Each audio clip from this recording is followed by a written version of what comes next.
15 دسمبر کو ہونے والے اسٹیٹ ایجنٹس ایسوسی ایشن کے انتخابات کی روشنی میں D H A estate agents association میں estate agents Alkhidmat group, professional group, realtor group اور فیئر اینڈ رائل گروپ کے درمیان مقابلہ عروج پر پہنچ گیا۔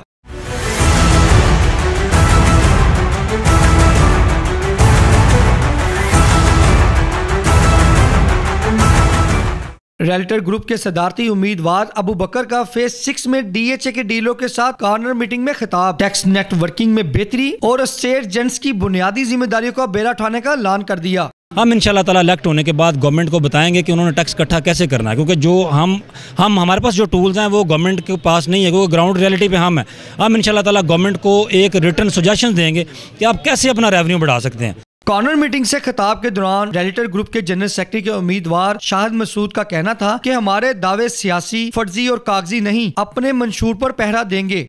ہمارا منشور ان سب سے بہتر ہے۔ اگر آپ منشور سے کمپیریزن کریں گے تو ان کے پاس کوئی منشور نہیں ہے۔ ریلٹر گروپ کے انفارمیشن سیکرٹری ملک عقیل کا کہنا تھا کہ مشکل حالات کے خاتمے کے لیے میدان میں اترے ہیں، ڈٹ کر مقابلہ کریں گے۔ جو پچھلے کئی دہائیوں سے دو گروپس ہیں جو ڈی ایچ اے کے اندر رول کر رہے ہیں، اور اس کا نقصان یہ ہوا ہے، اگر تو وہ پرفارم کر سکتے ہوتے اور اچھی طرح سے انہوں نے پرفارم کیا ہوتا تو لوگوں کے حالات اور آج ریئل اسٹیٹ کے جو حالات ہیں وہ انٹائرلی ڈفرینٹ ہوتے ہیں۔